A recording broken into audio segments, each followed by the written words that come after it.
do with bone, anything to do with muscles, your Achilles, no, tendons, that's it, tendons. Even people with kind of eye issues, thyroid, epilepsy, the straightening of the spine. So I think it was Richard Vobes that read out a testimonial from a lady that had a snapped neck at birth. And so, but she'd in 4 days the spine had moved back. I mean, it was horrifically painful for her for the first day, and she went back to bed. But on the 4th day, she was able to touch her spine with her left hand. She'd never been able to do that.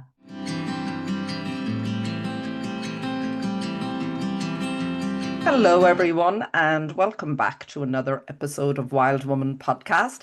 I'm delighted to have Rachel Russell with me today. And I first came across Rachel, I think probably on the lovely Mark Atwood show, one of his podcasts a few years ago. No, it was prior to that. There was another podcast, but regardless, I was very taken with her energy. I said, she's like a fairy, and she seems to have so many ideas and so much going on. And that's why I asked her before we just hit record, had she Gemini somewhere in her chart? I seem to keep talking about astrology recently because I love it, and I just love all the different colors and flavors that we all are and bring to life.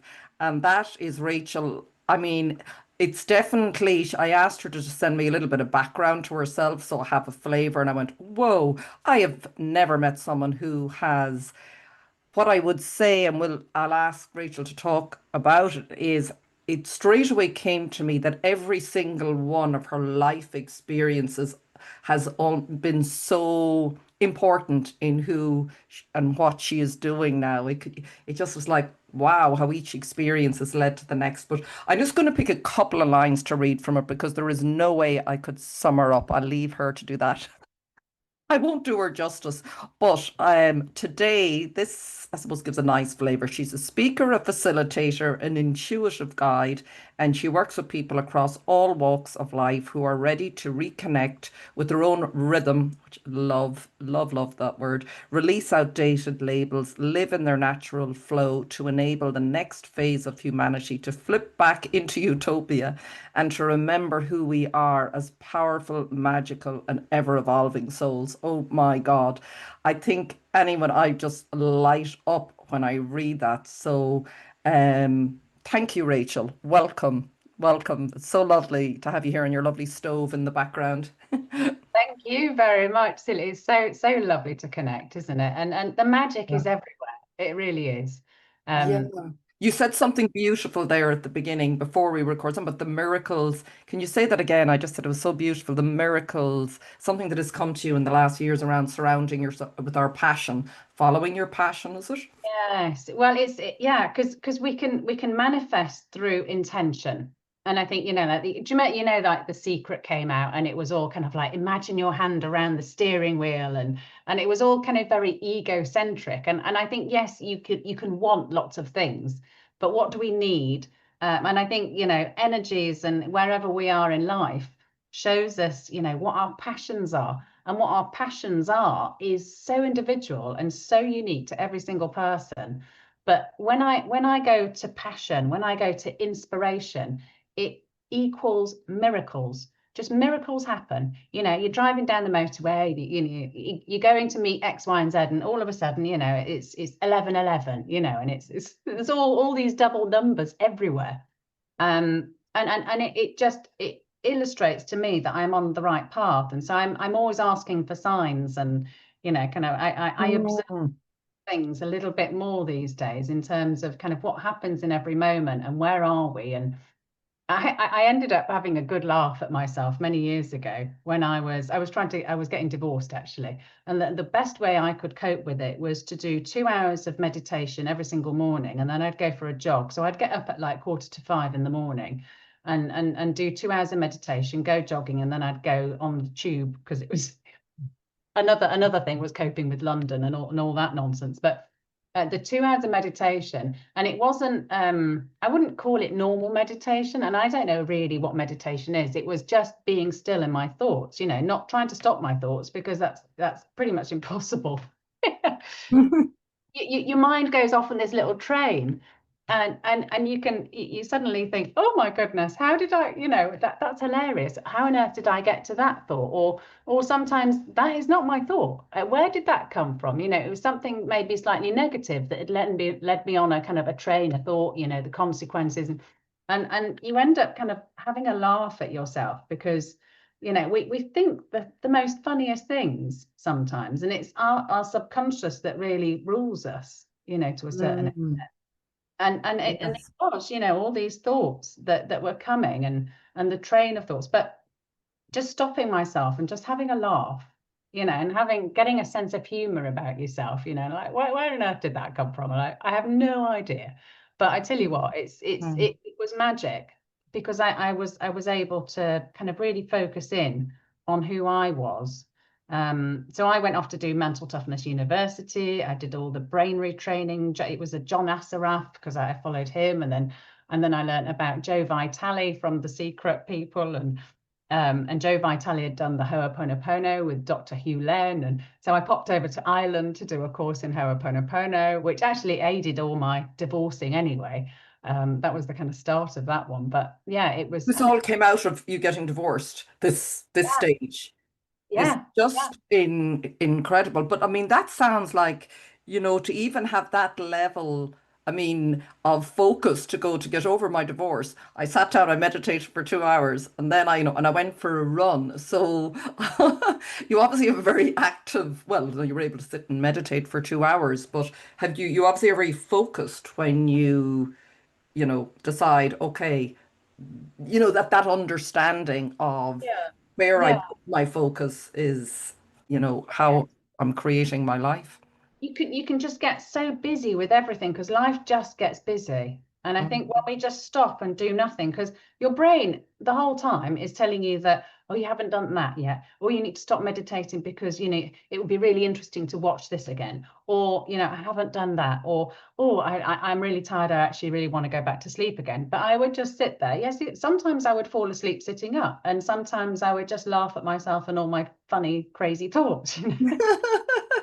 But it sounds like you're coming off, what I hear there when I listen to is the either living on autopilot or living more consciously. You said a lot of our unconscious beliefs are running, all the unconscious underneath.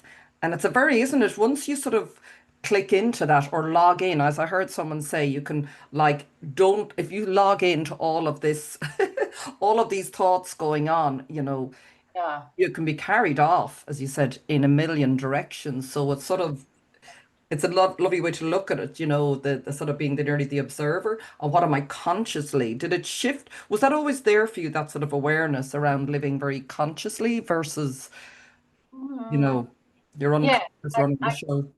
I grew up with very religious parents that were missionaries in Brazil. So then I learned English when I was 8, but both my parents were kind of interrogators, and it wasn't until I read, what was it, the Celestine Prophecy, that I Yes. realized that both of my parents were interrogators, and so I became a double aloof, and I wouldn't talk. I just watched people. And it was one of my friends. It was when I was growing and smoking weed, basically. And we'd have our chats through the night. And one of them said, you're a complete aloof. And I was like, I didn't even know what a luth was. So anyway, through discussing it, I just decided to change it, because one thought can change your life. And so I made a conscious effort that I wasn't going to be aloof. I was going to be, present. Because every time we speak, we become vulnerable, Mm. and it's so important, that we do allow that vulnerability, and that allows the other person to be vulnerable with us. And then we can actually have a real conversation, about love, about the way that we feel. How do we support each other? How can we help each other get through these phases, and things that maybe have helped me could help other people? Mm. Not reach everybody, but I could reach another person that could then reach somebody else. There was a lady that I met recently who was having all sorts of difficulties, and she was involved in alcohol and drugs and all sorts of things. But I can't reach those people that were kind of either heroin addicts or whatever they were, and what kind of difficulties they'd got themselves into, because they don't generally come into my auric field. I don't meet them. but they can, so it's this connection that we have through all our connections, and we are one, in the sense that everything is internal, and that what was it called, the self-identity through Ho'oponopono, that was like, ooh, okay, so everything you're experiencing is mine as well to experience, because I can go through that, and I love you, I'm sorry, please forgive me, thank you. It creates this air of identification, because everything in the world is, if we see it and we understand it, we have the same programming, and once we cleanse that within us. And it wasn't until I read the story about Ho'oponopono and how, that whole Can you explain a little bit of that for anyone who hasn't heard it? Yeah, because I know the prayer, but I haven't heard the story of it. That would be okay.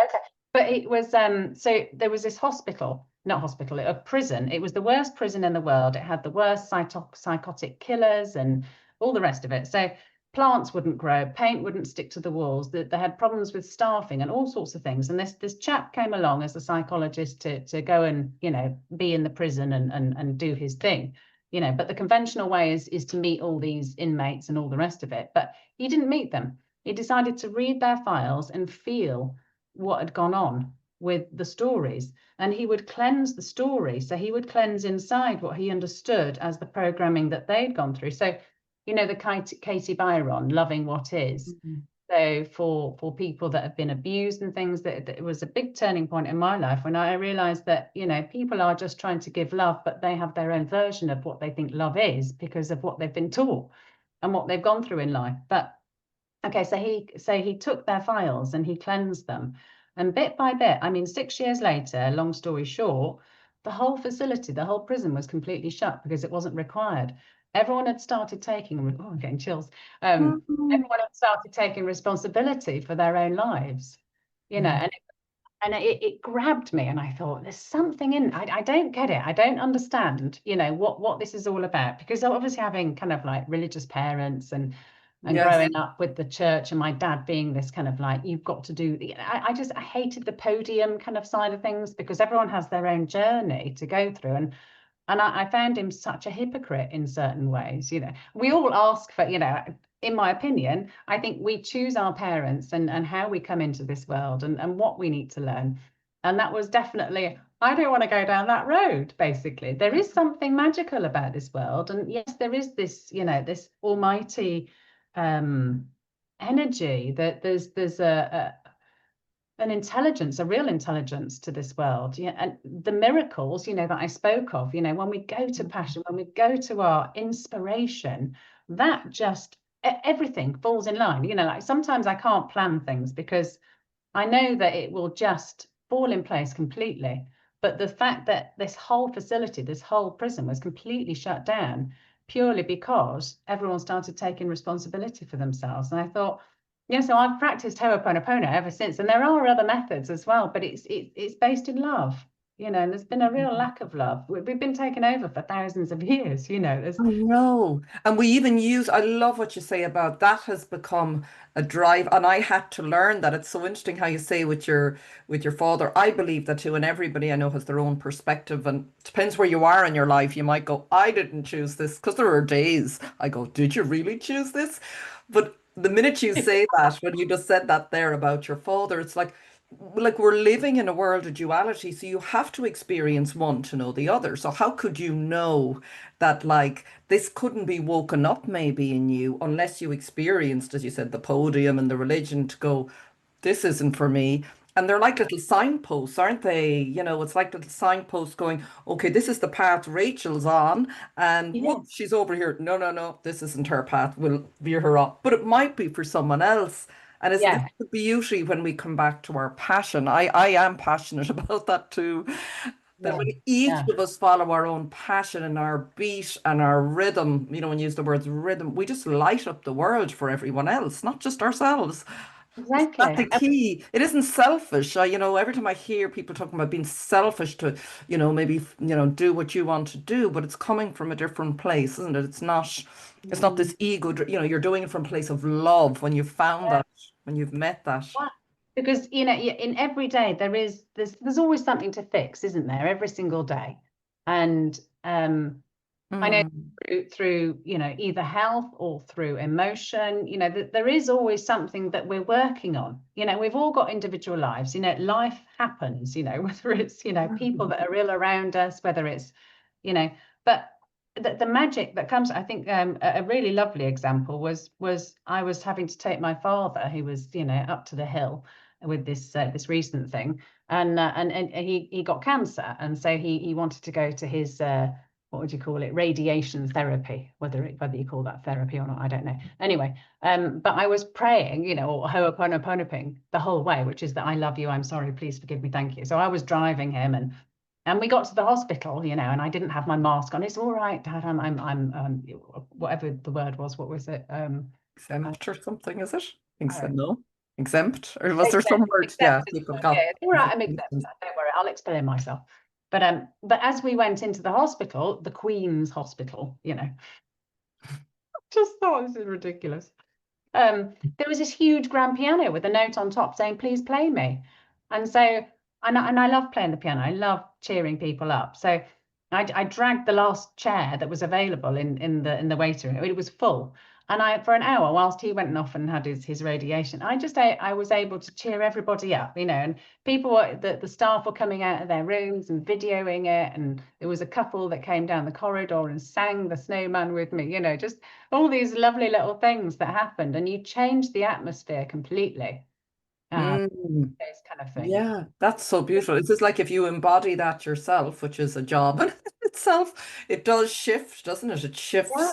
everything around us. That is how powerful we are, isn't it? It's how to, and it's either the unconscious, as you said, running the show. That was a whole new thing for me as well, just realizing, oh, I didn't even, suddenly this awareness that something I believed as a result of things that happened in my childhood that they weren't all awful.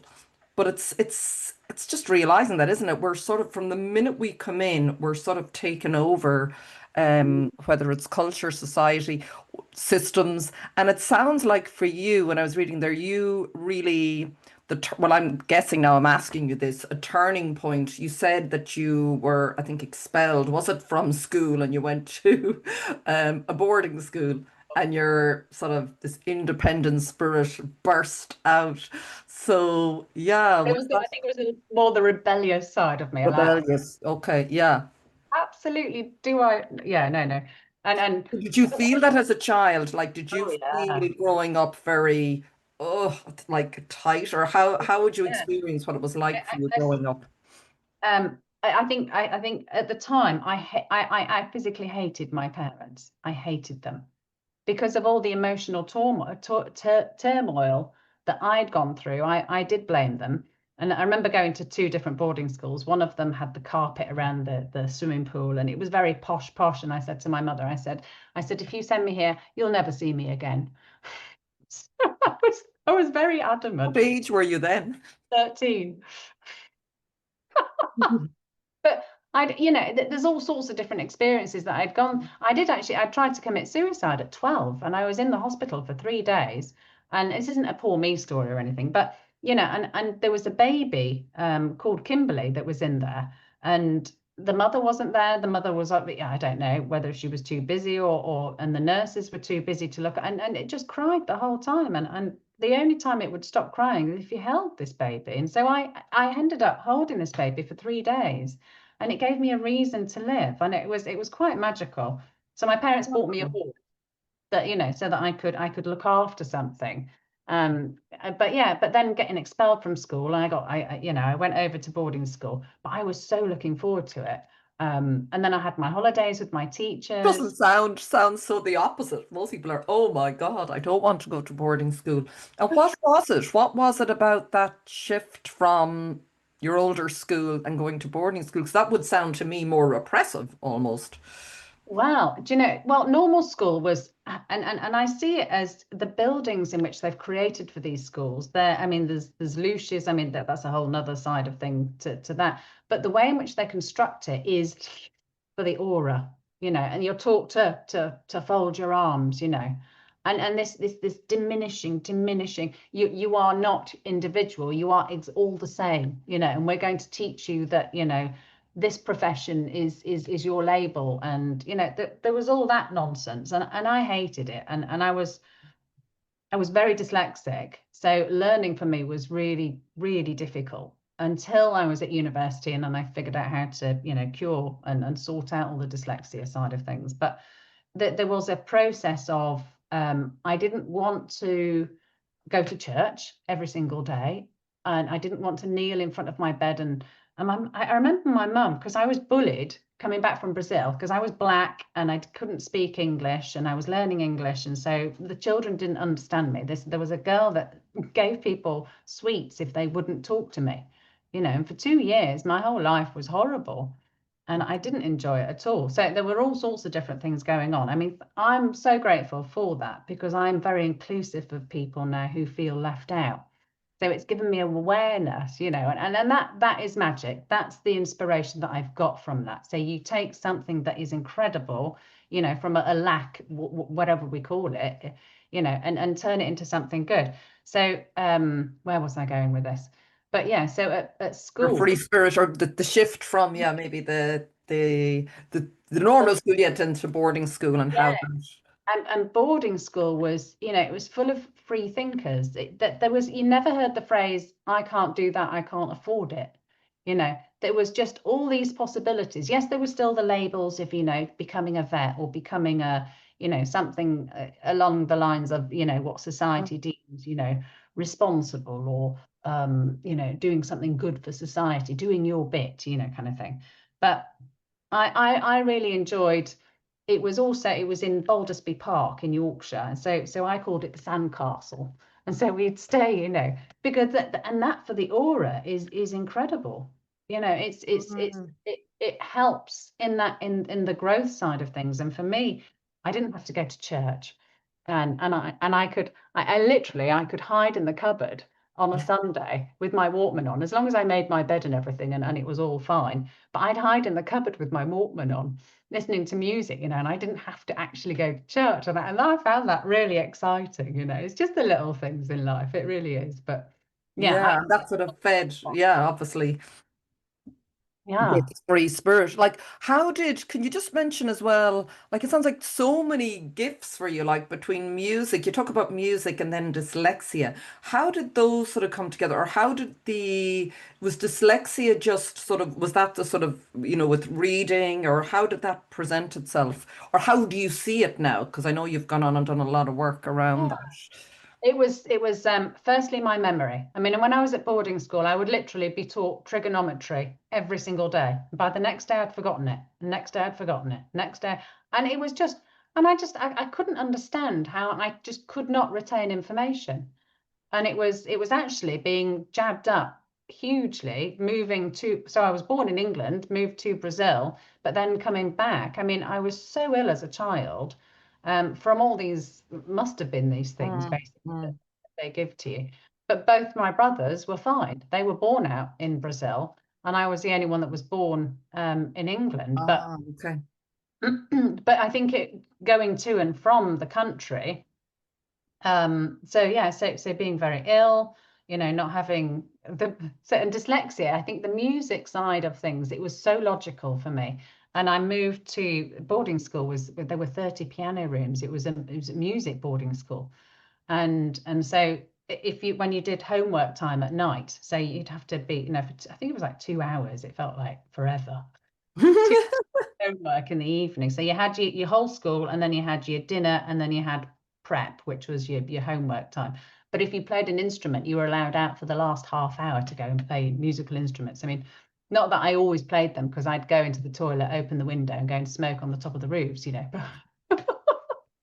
But that was my Oh, you're version. definitely a rebel. There was definitely a rebellious spirit.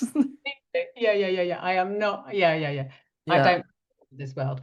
But yeah, and then there was this music software that started coming out, and actually I ended up teaching the teacher how to use the software, because I got so interested in it, and how to kind of do all these different tracks on top of each other. It was Logic Audio 1.0. And if I was ever missing for a lesson, I was either smoking somewhere, or I was in the music block. you know, doing something with all the pianos, and then we'd swap instruments as well. So I ended up playing the flute, the cello, you know, the violin. I started with the violin at 8, and then later, when I was a teenager, I had a lucid dream and learned the circular breathing with the didgeridoo. I mean, it's brilliant. But I learned to play the piano with my eyes shut, so that I could learn something with passion. Because I thought, you know, we were learning about all these people, and you know, like Beethoven, and you know, all of them. They all had, they were either deaf or blind or something. And I was thinking, well, what happens if I ever lose my eyesight? You know, I've got to be able to learn something that I can do with passion, that I don't give up with life, because, you know, I mean, I'd gone through all this other stuff before, you know. So I learned Beethoven. I mean, I didn't get taught the piano, but I could watch and copy. Mm, So I learned Beethoven with my eyes shut, and it just evoked so much passion, so much from my depths. And mm. I just fell in love with it, and it was so fast on the fingers, you know. So it sounds, you know, egotistically, it was. I feel amazing, you know, because I can move my fingers really fast, and but you know, But it sounds like you're one of the, well, I don't know if we all are, but you know, that sort of, you were ahead of your time in terms of really high sensitivity children that are coming in. You know, there's different labels I know put on, like rainbow indigo, all of these children that sort of process. And I know there's a lot of, I had never even heard of the word neurodiversity, but I know it's used more commonly now, that in terms of how we process the list. When I listen to you there talking about music and how, rather than in a very logical way, like information coming in a very structured, like the way you were saying, how can I not remember all of this? But what I'm mm, nearly hearing is, well, we're not really maybe designed, or we're all unique in our design, and that yeah, wasn't the design for how you took information in. yeah, So how did you understand that? Because I know you've, it just, I think it's very useful for people listening, particularly, and I know you talk about neuroscience and intuition. Did that lead you into sort of work that bridges that, you know, the sort of more logical and the intuitive? Would you say yeah, it's somewhere in those right brain, left brain merging or very balancing? I mean, Yeah. yeah, a right brain person can literally, it can land an aeroplane whilst you know, building the runway. A left brain person will want everything perfect, and say they'll never go live with a business, for example, because it's never perfect. So you kind of need Mm, both. We're never one or the other. Yeah, we are more one, but we still yes. have aspects of the other. And for me, when I heard about how to sort out dyslexia, it was all about retraining the brain, and it's spinning. So spinning is absolutely incredible, but it has so many different other aspects to it, you know, because there's, you know, like the whirling dervishes, because the whirling dervishes would spin certain way. But I think, you know, like the reflexology side of things, so your right foot covers your left side of your body, Yes. and Yes. your left foot the opposite. So when we spin one way, we're kind of we're what do you call it, stimulating one side of our brain. Yes. But when you spin, so it's not necessarily just the spinning. The spinning also creates vortexes, you know, there's that healing side of things. But when you stop spinning and you regather your center of gravity, it is stimulating, and I don't confess to understand it, but it's stimulating something at the back of the brain. And that actually sorted out all my dyslexia issues in 6 weeks. So I built myself a wobble board, and I wobbled on it. And when I got good at wobbling on it, I'd put my hands on the wall. I get the wobble board up against the wall, and I'd close my eyes. And there it is. Oh my goodness, it is so giggly. It is so much fun, Oh, I must because get it one of really those. sends you all over the place, and your center of gravity is all over but it stimulates it so incredibly. And if people are scared about the physical moving and spinning Yes. and all, there are other ways, and one is throwing a ball from hand to hand, but actually watching the ball, because actually you feel quite dizzy just watching the ball. And they're all different things in which we could all, you know, do. But it makes brainy people brainier. It makes dyslexic Mm. people non-dyslexic, you know, but they don't teach you this. And so when I was at uni, and they were, you know, doing all these weird, I don't know, like practicing spelling. It's like okay, in order to get over the fear, you just need to think about it. It's like it doesn't do anything for it. You know, trying to spell something over and over again just reiterates, you know, that you can't spell it, or I'm just going to try and put it into my memory. But the spinning seems to do something completely different, and literacy, numeracy, memory skills all massively increased.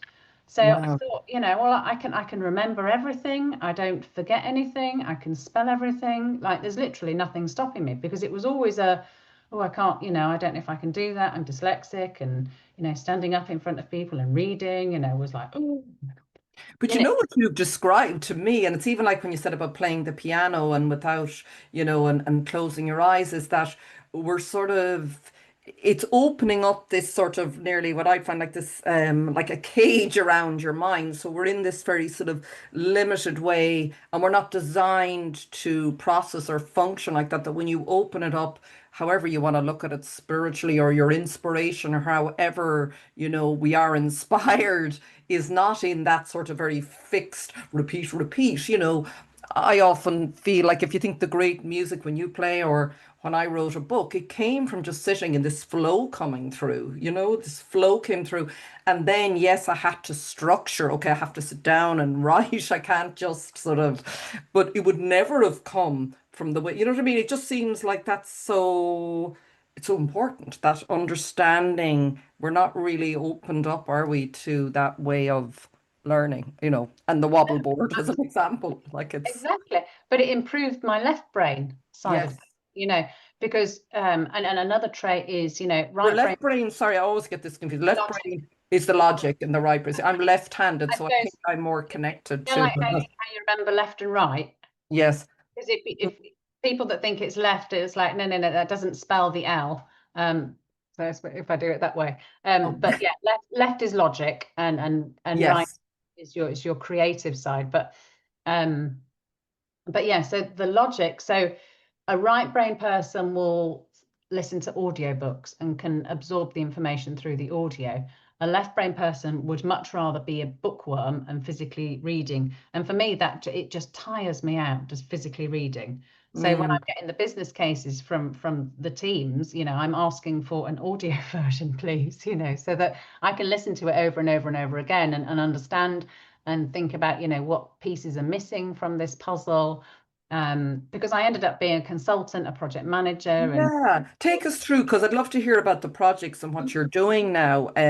Because I just get a sense from you like where we're headed, and I want to ask you about that, and sort of the role you're playing. Because I think the more that we talk, it's like what you said, firing up your passion and focusing on that. That's what gives it energy to me. We need to give it sort of space and really amplify it, because we're hearing so much of all the awful things that are happening in the world, and there's so many magical things. So where did it go? So after school, and you don't have to take me through everything you did, but like what where has it brought you? Because I know you've worked in consultancy, you've worked in horsemanship, I mean, there's so much you've done, which is obviously essential for what you're doing now. It's like, it sounds like it was divinely designed to bring you to where you are now. Um, grounding. Yeah, yeah. absolutely. So if we can all look at our lives as sometimes they're challenging, I think it's really helpful, isn't it, when we can understand.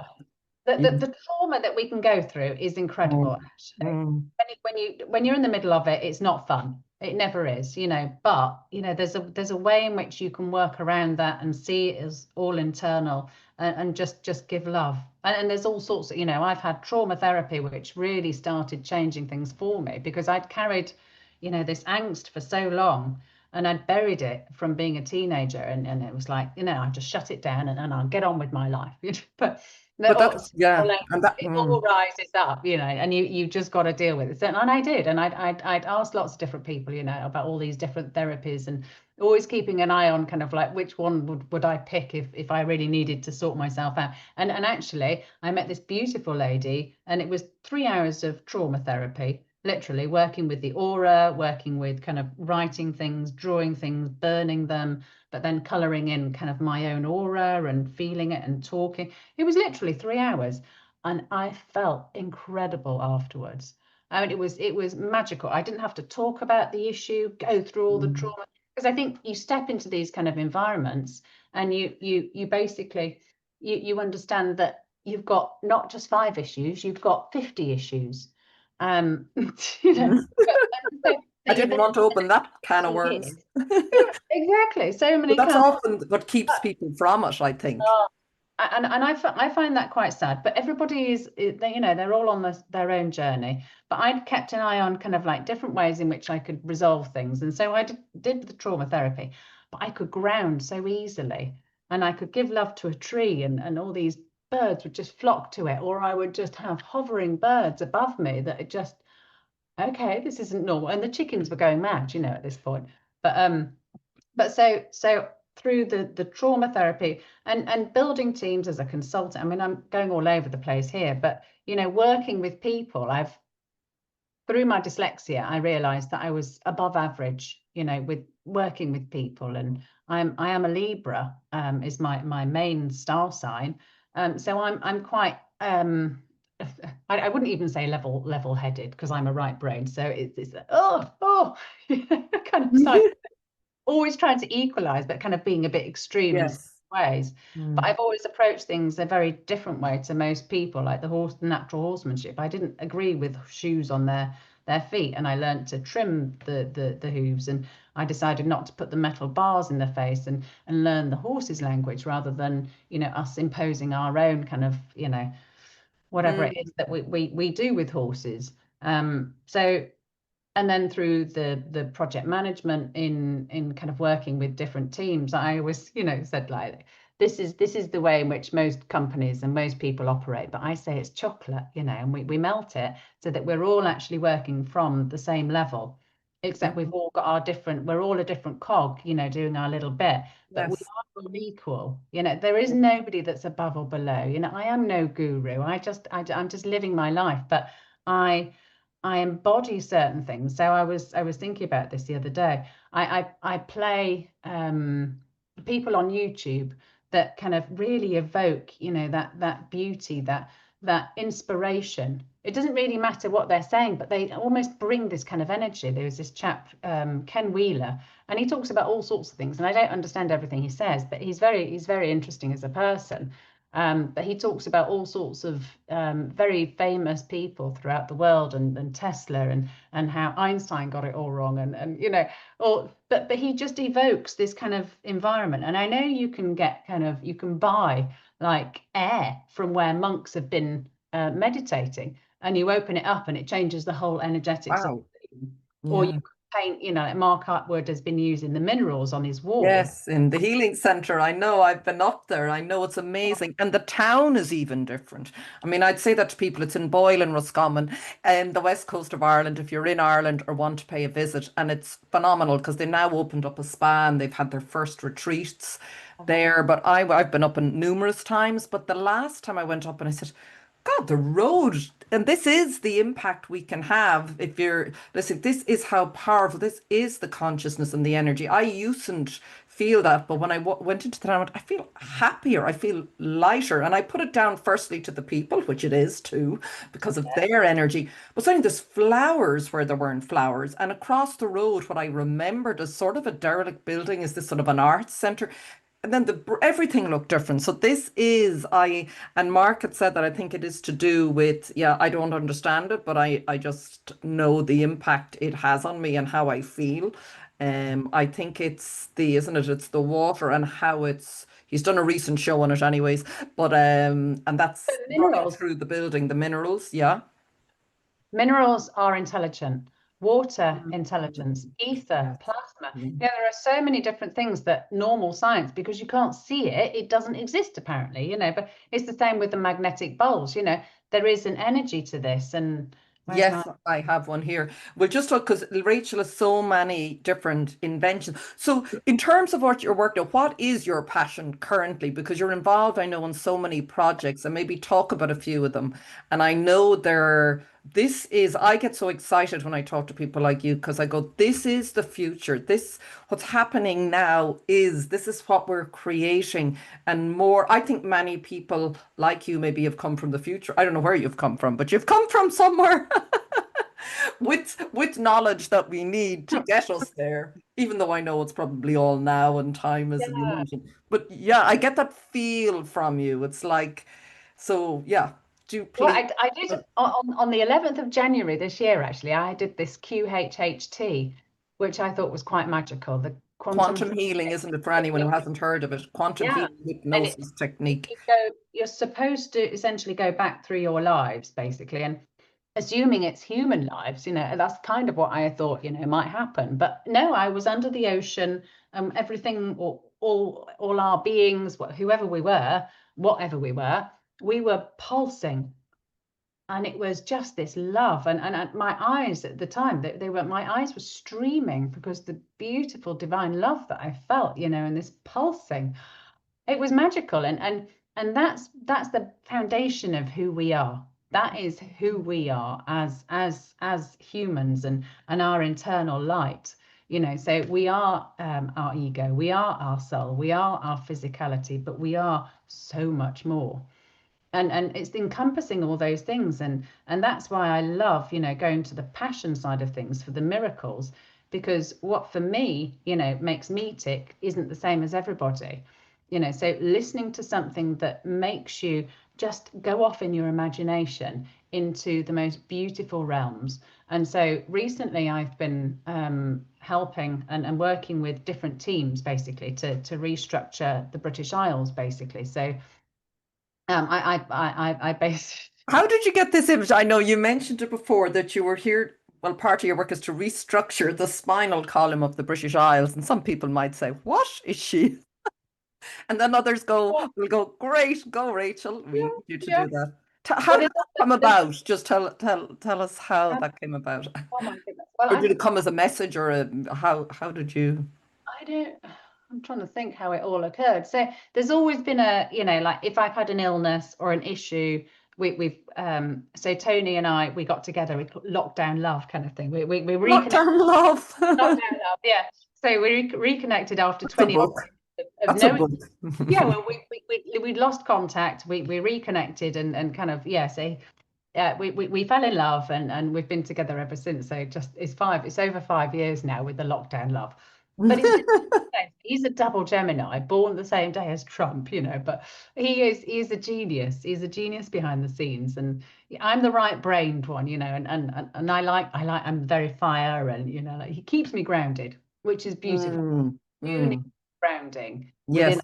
within, but yeah, so I got black mold in my lungs. So we started making the Bob Beck machines so that we could make our own colloidal silver and blood cleansing. And then we thought, well, we could build these for other people. So on eBay, we started selling them. And I didn't really want to go back into the consultancy because everyone was just, it was just so sleepy.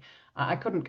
What type of consultancy were you doing? So I was doing digital consultancy. So I went and helped Royal Bank of Scotland redo their internet banking. Mercedes-Benz, we were doing a way in which you could build your own car, but we had massive teams. I had to sack over 300 people in one case because they were learning to code on the jobs and there was no kind of foundation, and it was all over the place. So I had to sort it all out. Avon Cosmetics, kind of 56 countries in 9 months. And there was. And all from someone who was dyslexic. It just shows isn't it just amazing that, wow. Sorting, that was the crux of it. I mean, there are so many different aspects to it, but when I realized that I didn't have the issues of being dyslexic anymore, it was like a freedom ticket. Like, what would you like to do? And I was looking at jobs, because I need a decent income. I want to have a really good, life. And so I thought, I'll do the internet computing. So I did all the programming languages and learned all the programming language, Java, which was quite, because it's all My full God. of arguments, basically. And I thought, and once I knew it, I understood it. I then consulted so that no one could pull the wool over my eyes. I knew what how long something might take in order to accomplish it. So if someone said it will take me 3 months, I'm like, well, I think I could find someone to do it in a week and a half, actually. So no thanks. But so I was good at building teams, and I was good at working with people, and good at inspiring others, and I really enjoyed it, because there was so much to accomplish everywhere you go. But then in the lockdown love, we were wanting to help fix other people's issues, so the colloidal silver, what there was the difference between, you know, what ionic colloidal silver was and what normal colloidal silver was, and I didn't even realize there was this difference, you know, because colloidal silver is like icebergs and your body can't really absorb it very easily, can't get rid of it. Ionic colloidal silver you can't see with the naked eye, but it's minute, and so the body can easily absorb it and get rid of it. So we were making these kits. I mean, it was 125 quid for both machines, basically, with all the silver and everything. And I was doing all the videos of how to make it yourself. But the colloidal silver, because it is quite expensive, and you could basically make it for pennies. Just So explain for anyone who hasn't heard of how you use colloidal yeah, silver, what it's used for. Yeah, sorry, so, I interrupted. no, sorry. But so I used it in a nebulizer, and because I'd got the black mold and I just had no energy. So when you nebulize with the colloidal silver, it fixed my lung issue in like 3 days, and I had all my energy back, and it was magical. And so we did. Doing, Rachel, what is it doing exactly, the colloidal silver? What is, I don't understand the, Colloidal silver it's basically electrified silver in pure water. So you electrify it so that it and silver is so magical for us. An electrified silver, and I don't understand why. And I know, Tony but will tell you once all those. it's working, I know we don't need to, someone else can. He's the scientist behind the Ah, scenes. yeah, yeah, But he's great, you know, like when I good interject, kind of team. like I'll just say a sentence and it makes no Yeah, sense. And then he gives all the background. yeah, But the silver is magical in so many different ways. But when it's electrified, it can help heal COPD. So you'd put your solution into your nebulizer and you would just breathe it in, basically. And you breathe it in and hold your breath, you know, approximately 12 minutes, 12 seconds. yeah. But 12 there's other seconds. ways Yeah. of doing it. So like oregano, you can get inhalers with oregano in it, but the oregano melts plastic as well. So if you think of all the microplastics that we all have within our blood, you know, that can then help heal all the and dissolve the microplastic, Yeah. as Very well as powerful. I use, yeah. yeah, the natural, I use the doTERRA oils, oregano, and it's like an antibiotic. It's like Oh, yeah. so powerful, but you have to be Rose, careful because it's, yeah, it burns. So you've got to be really, yeah, yeah, and castor oil. I mean, mixing it with a mixer oil, you know, yes. castor oil or what is it called? Coconut oil. There's all Coconut oil is good. Yeah, that you yeah, can. but in the belly button, Crohn's is really helpful for Crohn's, you know, to pop it into your belly button because that's where life starts, you know, it's where everything's sprung from. Yeah. You can access all those veins. But yeah, so going back to apologies, going back to the colloidal silver and the blood cleansing, and the blood cleansing helped people that were whatever Got you the, call mm. it, being careful with YouTube. Yes, whereas, and if you're listening, it's anyone who got something in their arm, and yeah, differing. So, Yeah. and it would almost, as far as I could understand it, it would stop anything actually connecting in the blood with any antenna. And so they wouldn't then get all these issues that they were experiencing. So that was magical. And it took us, and so there was also, you know, the invention of what David Yeah, Lapointe can you explain a here. little bit? So I got a beautiful primer cube delivered from Rachel, two of them from the UK, and I've been sleeping with it probably too well for the sometimes I'm going, how many hours? No, I mean there are other things probably going on, but this is really, isn't it? It's, you might explain. So if you're not watching, you can watch, or Rachel will explain what it does. But it's a beautiful, yeah, it's a magnetic primer cube, isn't it? That's really good for pain. Is that so? You've designed and made them with your inventor partner, Tony. No, so No? it was David Lapointe that had come up with this invention. Originally, yes, yes. Yeah, so he'd had the vision from God. Mhm. However we say that. But yeah, so he was instructed to create it, but the primer cube was one that span, and he had that working perfectly. And what we wanted to do was just literally make the actual the primer field bowl, because the cube is the one that spins, and this is the primer Okay. Yes, bowl. So yes. the bowl was then going to be cheaper to create. So we needed a 3D printer and we needed the magnets, but it took us about 6 months to save up the money for the magnets because they were so expensive. They were, £1 each. So it was they were expensive at the time because we were just we were yellow sticker shopping and we were being creative with things. And anyway, so we started doing that and sharing them with just a few kind of friends so that we could find out, how is this really going to help people and what does it help with? And some of the magic that's come from it is that when it spins, it's not good for epilepsy. And epilepsy is you have more attack. I don't know what you call them. They're not attacks. There anyway. It brings on Fits, yeah, epilepsy. the epileptic fits, isn't it? Yeah. Yeah. Yeah. Yeah. So and then it helps with the heart as well. So but there's the spinning one has a bigger toroidal field. So it's I suppose it's like the way in which the earth works and the way in which our cells work. And from the biggest thing to the smallest thing, it all operates in the same way. But yeah, so we started sharing them with friends and finding out that it sorted out, our friend's curved back. She'd cured herself from multiple sclerosis, and she said it had this kind of strange pulling effect, and it was actually straightening her spine. And I said, "That's amazing." The magnet is it's forming this field, and it's sort of helping with your own energetic field, I suppose, straightening it out in a way or clearing things. It's yeah. Yeah, Because the yeah, minute I put it, I'll just again, if people haven't seen it, but I'll put all links to Rachel's because you're selling these as well, aren't you, through your website? So yeah. I'll put all of So we started building them, yeah, and it was actually so with Mark Atwood, I'd gone to yeah. he was showing his His mother, I think, used did one yeah, yeah. as well I, with her. he was showing his tour around America. He did Yes, his tour. yes. It was brilliant. It's absolutely fabulous. And his mum had gone and she was using this pillow to kind of prop herself up and try and be a bit comfier. And I said, we need to swap that pillow for one of these. Oh, sounds interesting. Anyway, so she said she'd be up for it. So I sent her one. She got it just before Christmas. And then just over a month later, she'd come off all her painkillers. And it was magical because, he was able to, I don't know, it was just Yeah. lovely that she'd got rid of all her arthritis and had came off all her painkillers. That's And phenomenal. yeah, because it's Yeah. anything to do with bone, anything to do with muscles, your Achilles, no, tendons, that's it, tendons.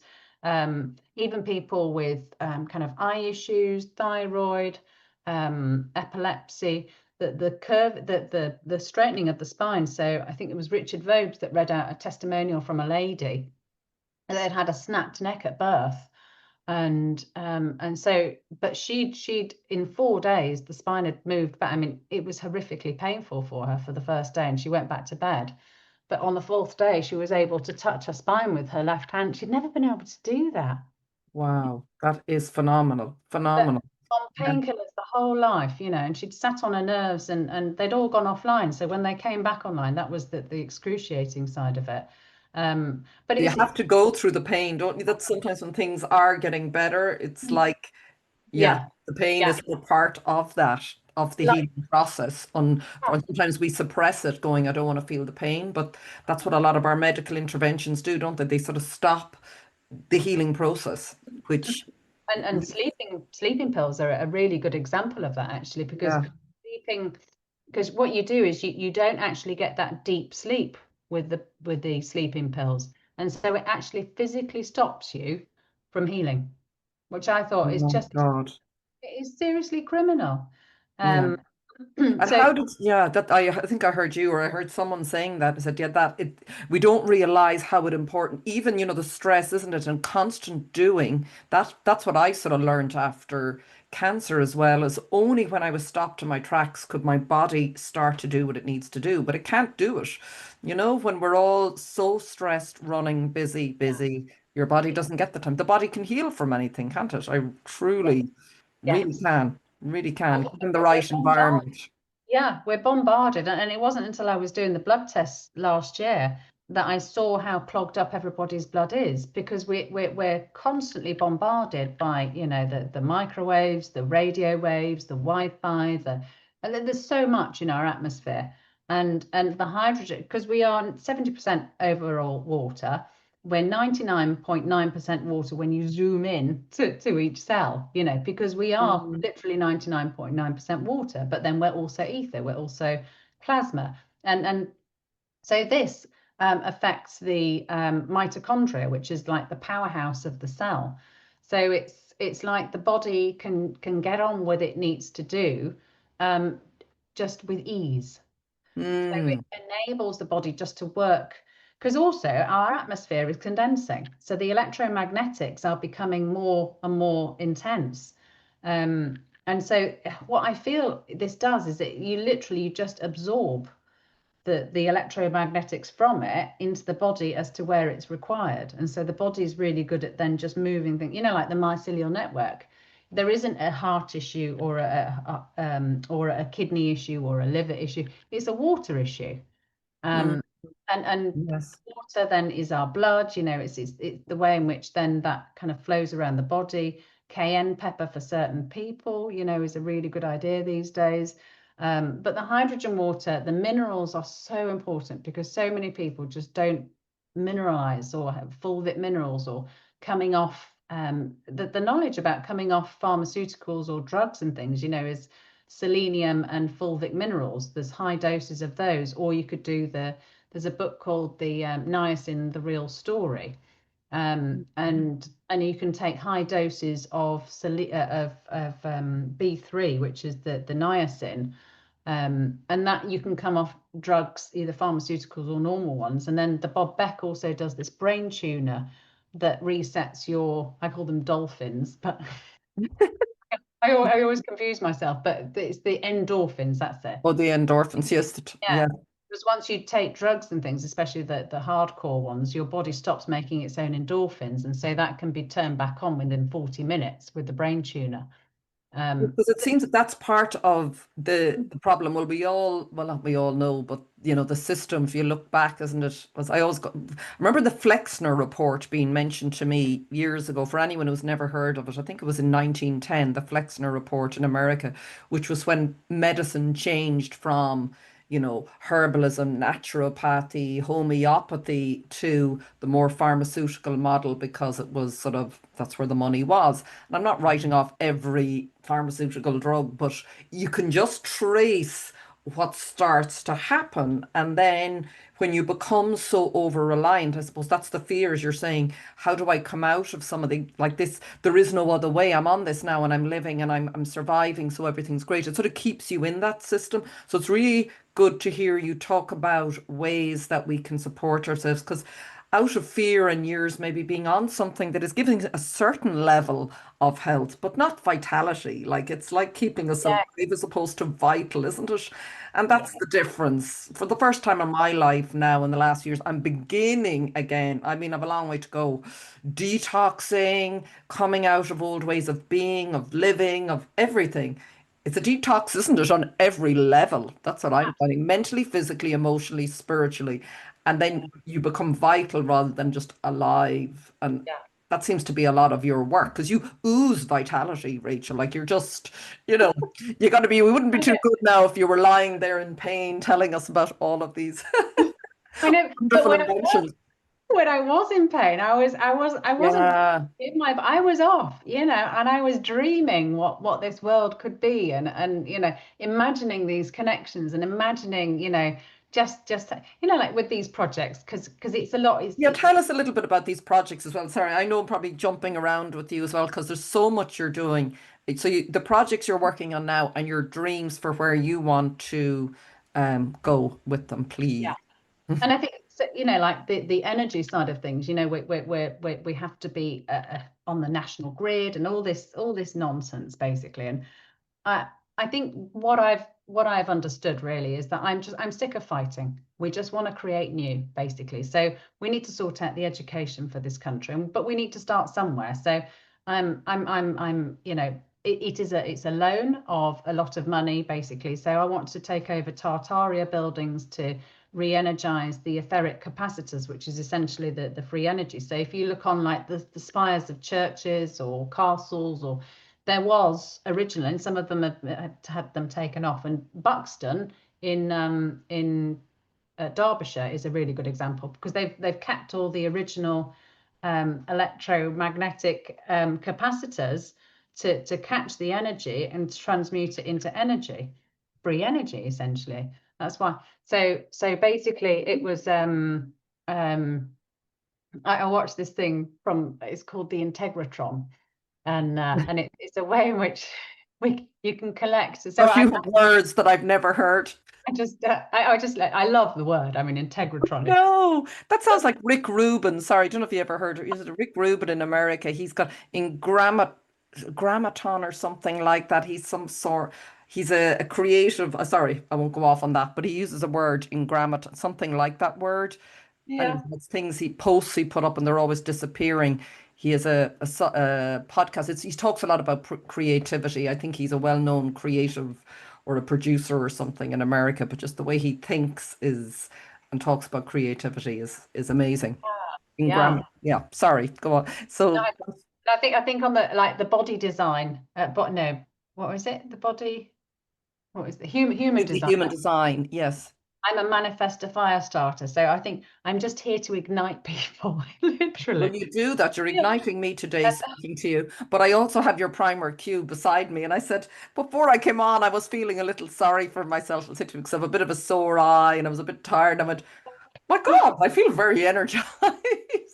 It must be the primer cube and But your fire starter influence. and consciousness is contagious, you know. Yes, And yes. the colloidal silver definitely for this for the eye, and Mm, keeping things natural around it, like silk and cotton and things. mm. If people have weepy eyes, and I mean, I'm going to do I was thinking about this on my drive home yesterday, because I went out journeying anyway. But I was thinking I need to do a video of what's helped me. Now, it's not to say it Yes, helps everybody else, but I do, I've got to learn so many different amazing things, because emotionally, physically, we're all in different places, but we can all learn from each other certain things, or it might just spark an interest in something that, oh, that's an interesting rabbit hole that I haven't gone down. yeah, yeah. But so that the primer field bowls magnetized all this amazing stuff, and then working with etheric energy and understanding, trying to understand it, because all this knowledge has been hidden. So it's only through kind of understanding it from different stories, and I think that is the best way to portray something, is with a story. But when I watched this little, I mean, it was literally 15 minutes on this Integratron, and what it could do is an etheric capacitor. Essentially, it's got these huge coils, copper coils, in the building, and it's like a dome shaped thing, and it's got this platform around it. But it's also used as a portal, so you could build one here and on the moon, and as you walk through this portal, you just reset all your body, all your cells. So it's like, okay, so that's the next kind of med bed then. So okay, but I just happen to know the team, or know a person that was helping build it. But of course, it was built in the time that it wasn't aligned with the stars. It wasn't aligned with where we were with humanity. I mean, we are the biggest show in the galaxy, or the It universe, seems whatever to it be. is. Yeah. All eyes on humans, kind of, or whoever we are, the beings on Earth. And creating this new world is because How I do you see this new world? So, in your vision, in your mind's eye, what does it look like? In a oh, typical day, what would it be like? it's fun, and it's working through things. So I wanted to, so one of the things that we're going to build is this, or 4 festivals a year, basically, the Field of Dreams, because we're working on the trust. There's the birth certificate side of things that we're working with somebody to just like resolve all of that. So when we borrow the money, it just gets paid off instantly. And then the money then from the projects that were created, then start putting more money into helping more people actually follow their dreams. So for young souls, or for people that haven't gone through much trauma, they've potentially forgotten what they love. And it's not a problem, because what we're going to use, and it's very good at this, and some people might be completely against it, and I completely appreciate that, AI, or EI, emerging intelligence, or artificial, is really good at teasing out of people, you know, things that they love and finding out. So we could use that, and we're going to do an installation of how to tease out of people what they love, and Oh, then the next. wow. That sounds phenomenal. Sorry, that's phenomenal. Remember what you love. Because often people will go, but I don't know. And it can, and it can be easier said than done. And you might go back, sorry, go back to your childhood, but maybe if it was very traumatic, you might have blocked it out and you can't remember. There's all this, it isn't always as simple as that.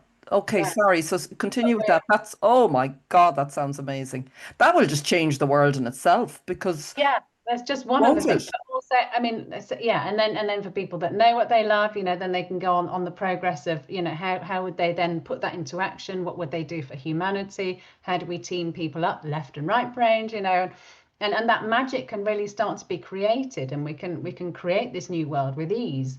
And I see it quite clearly, like education.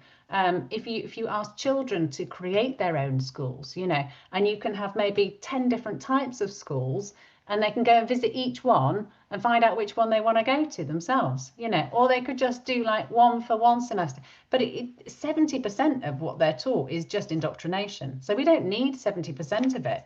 But what we need is communities, and I call them like thumbprint communities, because every single Mm. one is full of individuals who are all completely different, and how we work together is then also uniquely different.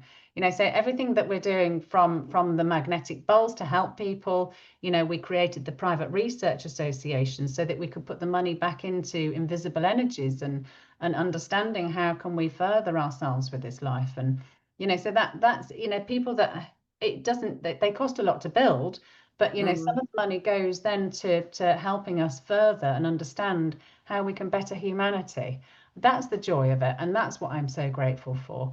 For people's support and their love, for really wanting to progress humanity. Construction. How do we keep grounded? How do we keep insulated? How do we keep growing? How do we minimalize things that we're not taking all this baggage from everywhere? And being with it. So when I grew up in Brazil, we used to go to the rubbish dumps as because my parents did the Sunday school at the rubbish dump, and you'd sit on the logs and get bitten by ants and Oh, stuff. God. But the people at the rubbish dump, and I've never known such loving people that just wanted to give everything that they had. They had nothing, but they had so much love, and it was so beautiful. And it was a really lovely thing to experience as a child. Now, that at one point the police had moved in and with their bulldozers, and they bulldozed everything down, and everyone that ran got shot down by machine guns. And there was this kind of we arrived one day, and there was just this smell of death. And as experiencing all that, it was quite well, it doesn't I don't know if I'd even, well, yes, it was traumatic, but I didn't know anything different. That was just what life was in Brazil, because it was dangerous. But these people, and experiencing their love, and their devotion to life, that everything was possible in some way. It was Mm. magical, absolutely magical. Isn't But it seeing beyond just, someone might go, oh, yeah, but that's wrong. They shouldn't be living like that. But the sort of yes, you can look at things just on a surface level, but when you start to go beneath it, there's something deeper. It's like the astrology, or, depending on how you want to look at life, you can open it up or you can shut it down, can't you? You can open it up to all these possibilities of what something is showing you, or you can just go, that's wrong, that's right, in a very binary way without yeah, getting. That's what you're sort of experienced that in India, and you go, it's wrong, all this wealth, and then but the people on the streets with nothing. I'm not saying that was right, but my God, they had a level of peace about them and love, And yes, it wasn't nice seeing them live like that, but there's always something, I suppose, we can take and see what they're showing us, absolutely. humanity as well. Exactly. And Can and be. and I guess, that they will come across things for them to learn, Mm. we're all up in our individual stage. And I think it's awful the way in which they say, well, you obviously had a really good life, in your previous life, which is why you're now a servant to X. There's this kind of this weird Mm. psychology, and Mm. people Mm. actually buy into it. And you think, people don't necessarily question things that much sometimes.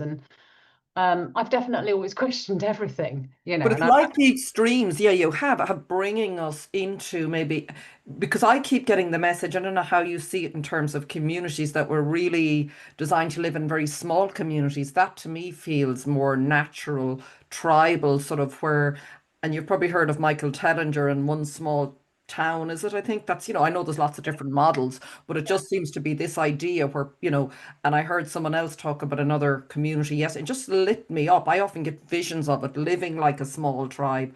And as you said, everybody who remembers what they love is there doing it. And that is how all of those gifts. And I think of young people coming in, it's so important to nurture them because we're going to need whatever that gift is to create the world that we want, isn't it? Like if we can't do it unless it's such a tapestry, isn't it? Of very different, um, so unique to each person. Even if two people are good at something, it's still like, there is no other. If you look at an astrology chart, you say a natal chart, there is, even if two people are born a second apart, it's still not the same. and they're probably in different locations, because then Yeah, yeah, yeah. oh, and I don't know if you've ever heard of it, but the astrocartography. Have you ever heard of I astro? have heard of Astro. So I don't it's know a lot about, when yes, it's like the astrology side of things, but where you're physically born, you then yes. have a Venus line, you have a Jupiter line, you have your Saturn, and but if you follow your Venus line from where exactly you were born and where the line goes in the world, and if that line crosses over a city, it doesn't matter where in the world because we're all international anyway, but you will find your true love basically on that line. And I thought that was magical. People Did start you saying, trace your Venus line back to your astrocartography. lockdown love? I You know. can find it. You can find your astrocartography quite Yeah. easily, and it's probably I don't know how much people cost in order to, but you can just literally have a look at those cities. But for especially down, in these times, because a lot of people have split up with their loved ones. They've done a lot of growing themselves, but they're still on their own. And I think it's magical when people find love, and they have that opposite. I've got Tony, double Gemini, and he's my opposite. He's my grounding, and we've been able to blossom so much more together than separately. Mm, Because yes. yes, you are one, but we need love, and we need Yeah. to, help each other to learn to love ourselves again. That's a Um, beautiful message. And I don't think, sometimes you think, oh my God, have you to do all this work on yourself to meet someone? And I don't think so. Once there's an open, if there's an openness and it's the right combination, you yeah. can work through stuff. So And yeah, you attract the right person just at the right time anyway, yes. whether Yeah. it's restoring energy, whether it's restoring the buildings. We're all moving in a way in which we want to progress with life, and there Mm, is a magic in that moment of when you do feel inspired, whatever that inspiration is, follow it, follow your love, follow your dreams, but make sure that you surround yourself with people that make you feel good. That people either make you feel amazing or they make you feel like rubbish, and I move away from anybody that makes me feel rubbish or that I feel like I have to explain myself in order to, it's like just yes. Yeah. goodbye. Yeah. And I Oh, think that really has been. It's just, yeah, it's the shift we're going through, isn't it? And sometimes it can be hard, and maybe there's something, because sometimes it's hard to walk away from whatever, it's not saying they're necessarily bad people, but it is part of what, yeah. I think when you follow, I think it goes back to what you said, Rachel, when you follow and remember what you love, you are supported. You just are. It's in a different way. I've always said it, and I keep saying it on the podcast. My life, I just left, I wouldn't say I was sort of ejected from my own life because I was a bit slow learning. And then it's been gradual. And to many people who look at it, this is the other thing I say to people, is it doesn't look necessarily like what we would have in the past judged as a successful life. You know what I mean? There's different ways of looking at it. So someone might look at me and go, that doesn't look hugely whatever. but it's been such it's the journey I'm on, and this is you're gathering everything you need, and it is about love and following your passion. There's just, doesn't it? And then we feed each other like a conversation like this, and for people who listen to it will, as you said, it will feed them. And there's always one person I found who will say something like, my God, there was just one word that person said, and it just, boom, and it set them off somewhere. And if Yeah. that's, we're all just lighting each other like, well, you're a fire starter. So that song Well, must be, who's the song? Is it from The Prodigy or something? Is it? I'm a fire well, starter. It's some yeah, punk yeah, yeah. It band. was. It was Prodigy. Yes, yes. Yeah, But yeah, sorry, I'm going off. I love the Irish accent. Absolutely adore it. But you live in just near Galway, or in Galway, where my great grandpa, and how history repeats, you see, because he had 91 bedrooms. He built an aeroplane in his living room, knocked the wall down to get it out. It was started as a project and ended up building the whole thing, knocked the wall to get it out, and rebuilt the wall. He started flying it over hedges, and he wasn't allowed a license because the war had broken out. But his house was taken over for a virus, and it was just, like 2020 was just this whole repeat, rinse, repeat, the a little bit of history repeating, the song. But it is literally exactly that, because they took over his building, 91 bedrooms, and then they demolished it just in case there was any strain of the virus. And then they built 6 hospitals in its place, or however many hospitals it is, I don't know. Yeah, But well, yeah, it's huge, but it's in Galway in yeah, Ireland. that And must, yeah. yeah, and it's so that was my great grandpa's house, and I'd love to take over the whole thing again, and then we can build healing places as well. I mean, I had this vision years ago. I was doing these top 1% courses. It ended up being quite soulless, and people just driving towards money, which I don't, yeah, I'm not really aligned with that specifically. But I had this dream that I was flying over with a helicopter, and all these so there were these high rises, and every single floor had different colors, and they were all creative kind of floors for different things. And I thought this was the future, definitely. Mm. And I'm learning to fly the helicopter now to cure my fear of heights, but that's another story. But and it's very exciting. But anything we can imagine is actually physically possible. So Mm.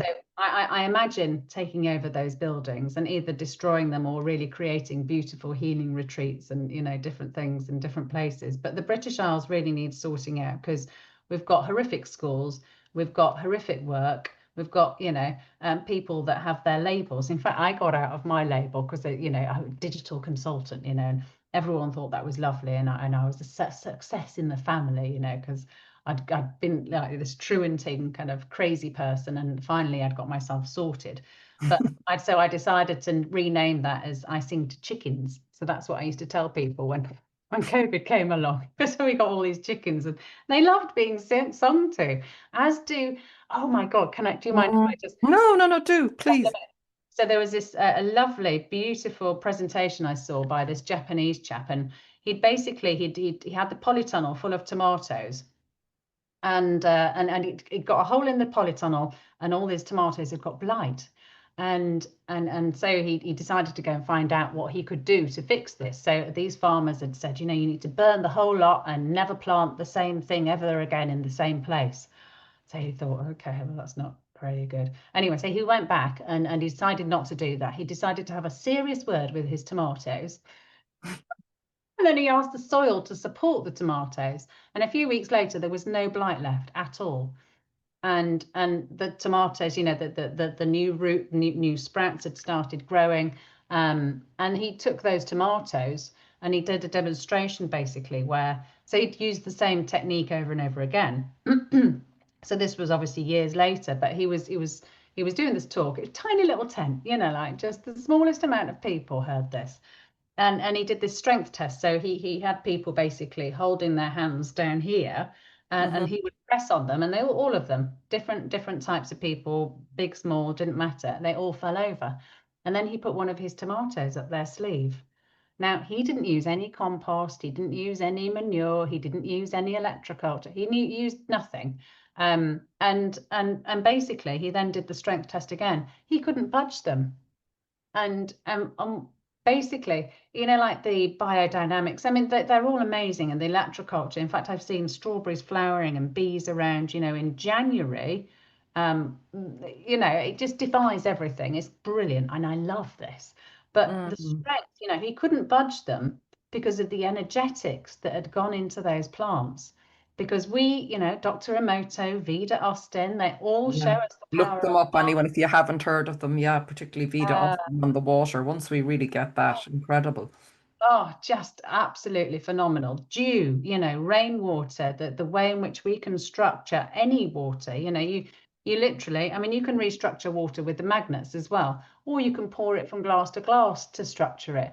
And you give it love, you give it gratitude, and the different words have different empowering physicalities. But where has this water been in the first place? Has it been through other bodies? Has it been through other souls? And Mm.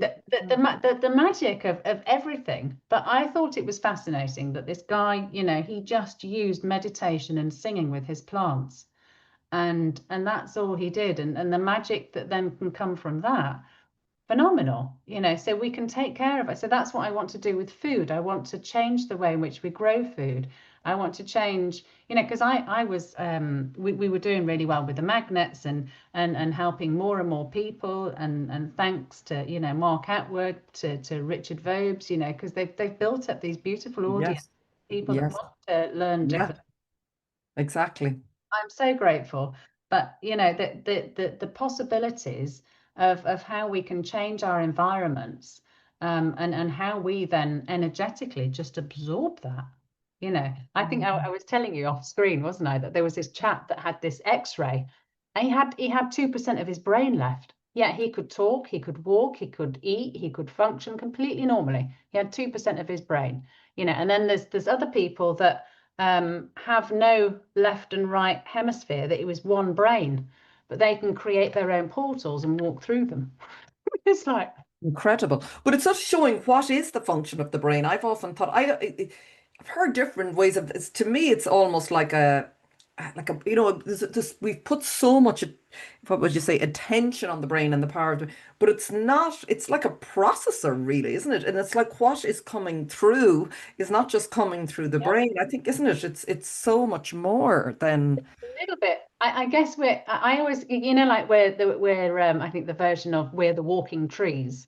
So the trunk, and then there's the the root. roots that go down, Mm, and then it's as above so below, or as below so above. I love that one instead. mm, But we are, so the trunk is like the vortex. We are yes. the vortex. So we have our etheric branches, but this is like the core, the top of the tree kind of thing. And then Yeah. when we meditate and we ground ourselves, like we were, so myrrh is your grounding oil, and your frankincense is your kind of higher vibe, energetic kind of oil. But so we are the vortex within that. But I do feel that yes, they can, kind of experiment, and they can see all these synapses kind of firing off and everything. But I think they then go into our little additional trees, Yeah. We're whoever we antennae, are. sort of, aren't we? I heard that we're like antennae, and we plug ourselves into the planet and into the earth, particularly with, I think, what's happening now. That's where we absorb this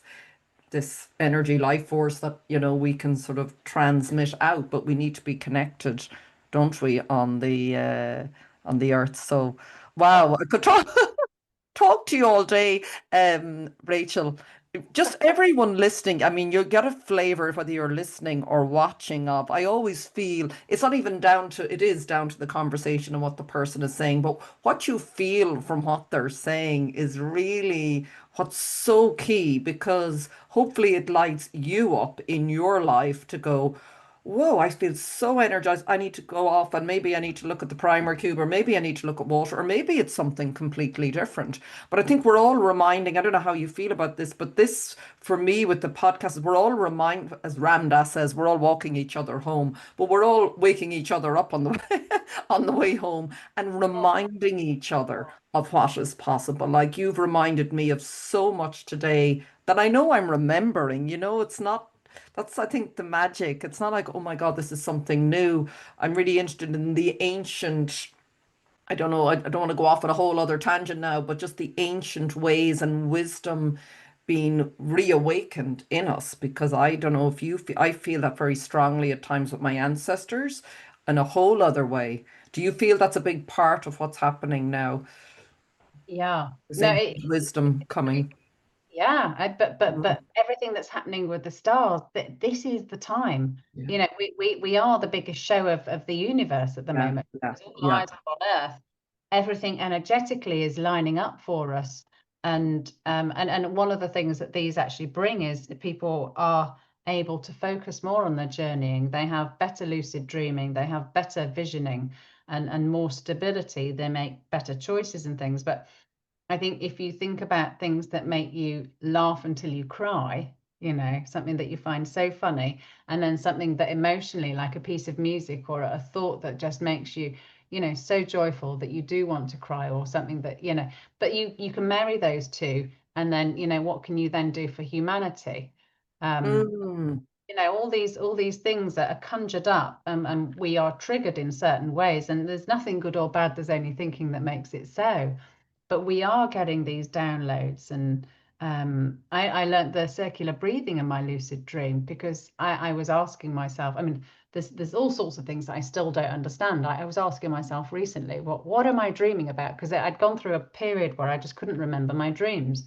And I woke myself up and I sat up and I said, I'm soul hopping.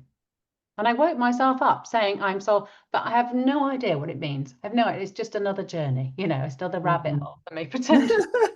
Yeah, we're always learning new things, and if we can ignite that passion, if we can ignite that smile, just a smile, the smallest things.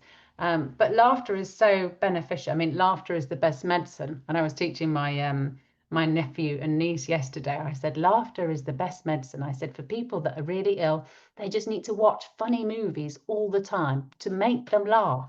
Yeah, that's so I true. know, and they were, oh, I'd not heard of that before, and Yeah, possibilities are everywhere, But the primer fill bowls are buy two get the third free. If you okay. want they're £175 each, so you can get three essentially for £350. And we do really appreciate, everybody has their own story, and Yeah. you can Like you I'm going to pass one on. I said I had I don't know if I said it on camera, but I have a friend who had a wisdom tooth taken out. She'd an awful lot of pain, and I gave her the primer cube, and she did use it at night. The question I wanted to ask you as well, so I have it under my pillow. yeah. She used it under her pillow, and she definitely said, the pain really reduced because she had a lot of pain from it.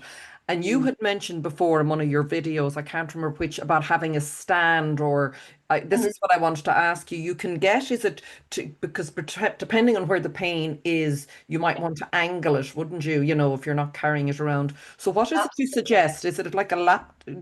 I can't remember exactly what you So said.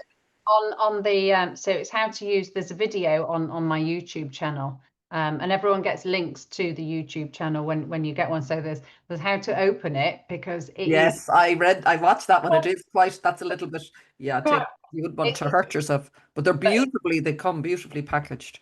yeah, no, thank you. But they have to be sealed so much through the post, and they're very strong. So each one will lift nearly 3 kilos, and there's 40 of them all pointing up to one point, which is now for a toothache, because you can. It depends on if you've got any fillings and kind of amalgam fillings and things, and it doesn't affect that. But what you can do is just angle it, because there's always like a little sweet point, and it would sometimes it creates a little bit more pressure, and then there's just this sweet spot, and because it's very finite, this point, Mhm. is it all the magnets come together.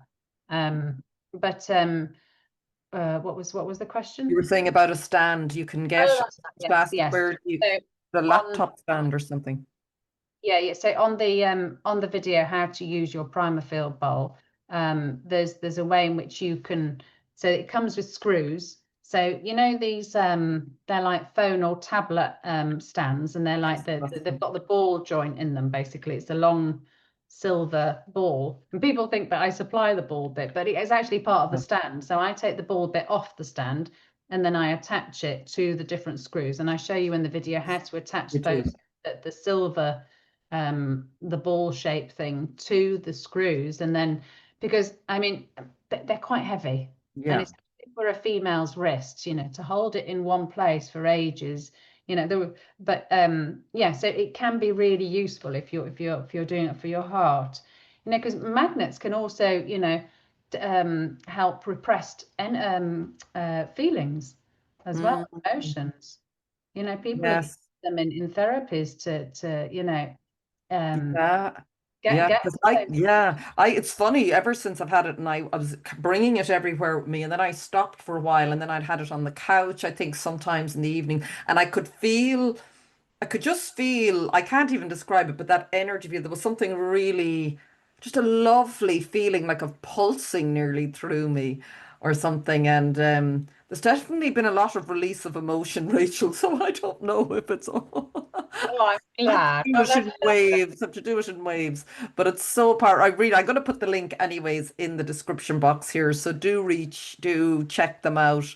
Very powerful. And I think you just put up a new testimonial video. I also put a link to Rachel's YouTube channel because it's brilliant there. You have lots of videos with testimonials, and also you put up a new one, I think yesterday. Yeah, it was yesterday, the other day, just talking about some of the stories of what it can help with. That's yeah. really, really powerful, just to give people a sense of, yeah, what's possible. I think that's really what you're opening us all up to in every way in life. So thank you for opening me and all the listeners open to the possibilities in life. Greatly appreciated and so And grateful to talk to you. Yeah, really thank enjoyed you it. for all your work, because you know you don't always kind of link with everybody, you know, and so to have all these beautiful different people that you have and to share Yes. all this information, because every time you speak, and we said this before the show, but every time we speak we become vulnerable, and it's Mm, so important that we do become vulnerable with each other and we do express ourselves, you know, because everything is very raw at the moment and there is so much bombardment, you know, that we tell our truth, if we tell our you know our blue throat whether it is blue or throat chakra, you know, then we can actually empower each other so much more within this life. And you know, the magic of possibilities is endless, literally. magic of possibilities is endless. It So absolutely thank you. is. Yes. Thank you, Rachel, and thank you everyone for listening. Do check out the primer field. I keep saying the name wrong. Primer Cube Bowl, isn't it? Primer field bowl, yes. Primer. Primer Field Bowl. Sorry, bowl. That's my funny, my the way my mind works. And until the next time, thank you everyone, and take care. And thank you, Rachel. Thank